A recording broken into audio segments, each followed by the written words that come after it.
La mañanera de Ángel correspondiente al viernes de esta semana. Les recuerdo que habrá sabatina y dominical. Por lo pronto, entremos a la del viernes. Dos temas ocupan sin duda alguna la atención de aquellos que están interesados en el desarrollo político del país y también en la cuestión económica. Desahoguemos la primera.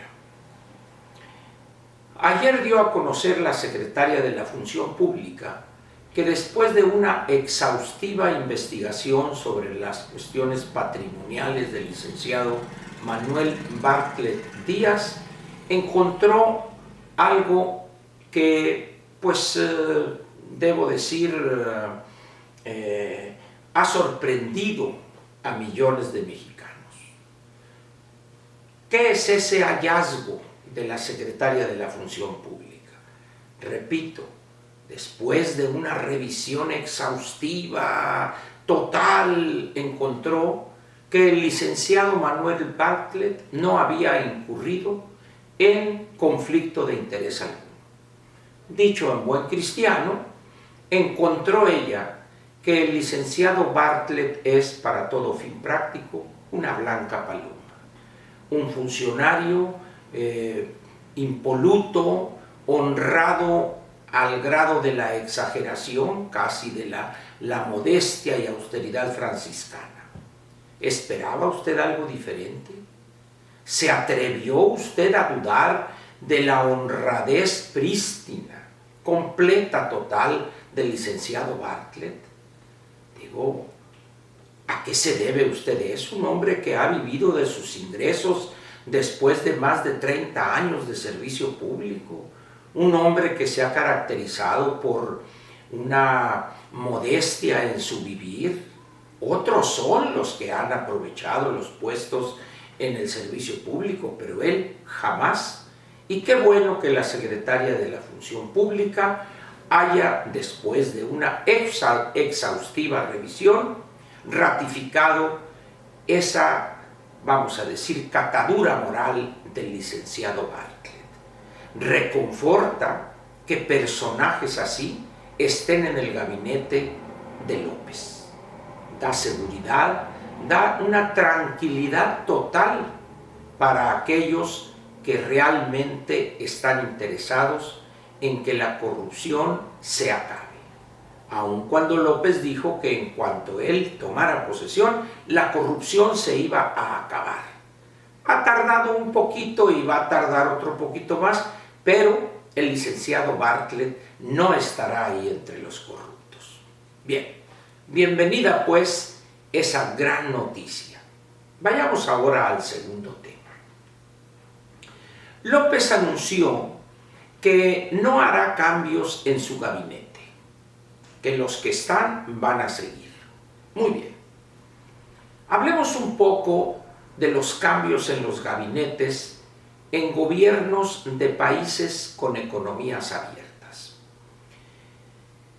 En las economías de este tipo, lo normal es los ajustes de gabinete con, vamos a decir, una cierta frecuencia que a nadie sorprende en esos países con economías abiertas y democracias como régimen de gobierno, cuando el gobernante en turno reajusta su gabinete. Decía que es lo normal en función de, al estar viviendo una economía abierta, una economía de mercado, y además ese país integrado a la globalidad, es normal y entendible por los ciudadanos y por los agentes económicos privados específicamente, que al cambiar las condiciones en el exterior o en algunos continentes, algunas regiones del planeta con los cuales ese país, con los países de esa región intercambia bienes y servicios, al cambiar las condiciones externas, obliga al gobierno de este país, no digo no México, sino me refiero al país que forma parte de esa región, al enfrentar las nuevas condiciones requiere nuevas capacidades de los funcionarios. de tal manera que alguien que tenía experiencia para condiciones de normalidad económica, de estabilidad financiera, donde no hay problemas con las divisas, etc., requerirá ahora a ese gobernante a alguien que tenga experiencia en épocas de turbulencia económica, de inestabilidad económica. Lo mismo en cuestiones políticas. Si este país los primeros meses o años del encargo, que puede ser 4, 5 o X años, se gozaba en ese país de una estabilidad política a toda prueba, pero producto de una serie de situaciones empieza la violencia a descontrolarse, empieza la violencia a traducirse en una desconfianza de los inversionistas. En ese momento se hace imperativo la sustitución de lo que podría ser el ministro del Interior o el ministro de Gobernación, secretario de Gobernación en nuestro caso. ¿Por qué? Porque el designado, el que fue designado en primera instancia, enfrentaba una situación de plena normalidad y casi de tranquilidad absoluta. Al empezar una situación conflictiva, sin control la violencia, al dominar el crimen organizado o desorganizado algunas regiones del país, en ese momento, otra vez, los ciudadanos entienden como algo normal que el gobernante cambie al que era secretario de Gobernación o ministro del Interior, lo cambie a otro puesto o le dé las gracias y se vaya a su casa a cuidar nietos. Y requiere a una persona con un perfil completamente diferente, a alguien con experiencia y presencia política, con respeto entre los diferentes partidos, para que las decisiones difíciles, impopulares y dolorosas que se fueren a tomar, lo haga con firmeza y decisión. Esto pues es la normalidad en todo país que pertenece a la globalidad y que sigue un modelo de economía abierta. Por eso sorprende que el presidente haya dicho o haya afirmado que no habrá cambios en el gabinete.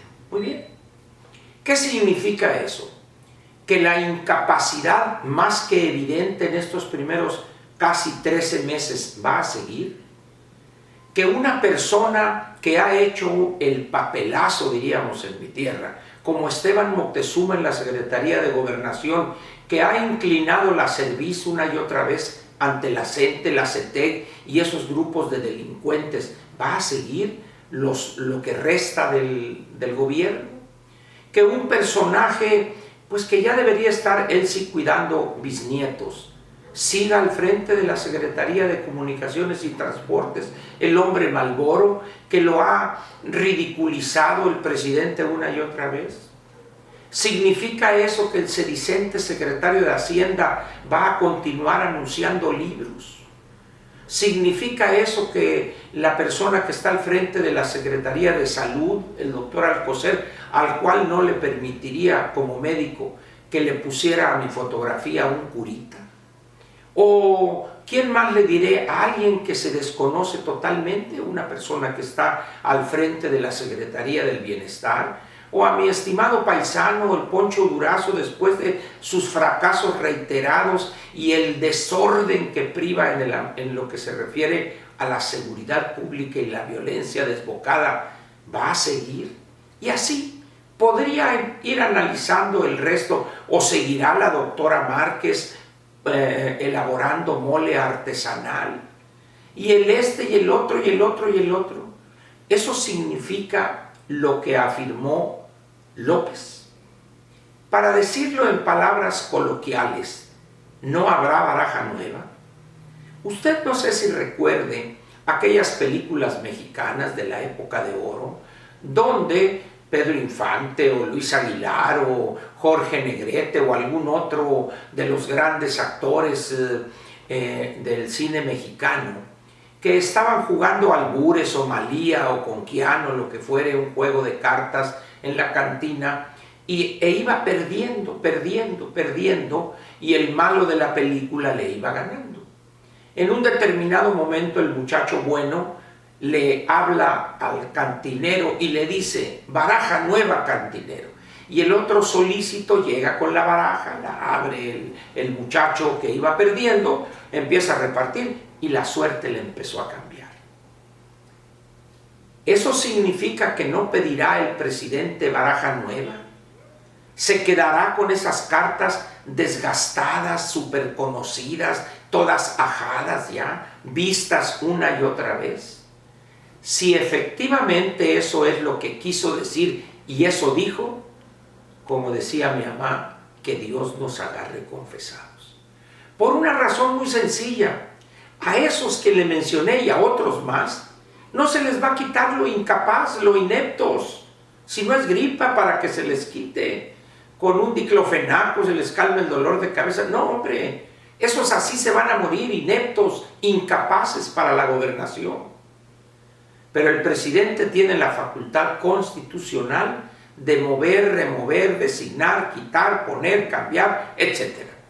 En uso de esa facultad constitucional, él ha dicho, en palabras coloquiales, no habrá baraja nueva. Muy bien, señores, esas son una de las grandes limitaciones de la democracia. Poner al frente del gobierno y del Estado a un incapaz que está feliz rodeado de personas más incapaces que él. El país, como solía decir el respetado y admirado Ciro Gómez Leiva, cuando aquel conflicto en Oaxaca, cuando estos grupos de bandoleros llamados maestros democráticos hicieron de las suyas, y el presidente en aquel entonces, Vicente Fox, nada hacía, él solía decir con una claridad meridiana: que se joda Oaxaca. Hoy, ante la declaración del presidente, puedo afirmar que se joda México. Así es esto, y aquí nos tocó sobrevivir, diría Cristina Pacheco. Muchas gracias y lo espero mañana en la sabatina y en la dominical, donde intentaremos hacer un recuento de lo vivido y padecido este año que prácticamente está a punto de terminar. Gracias.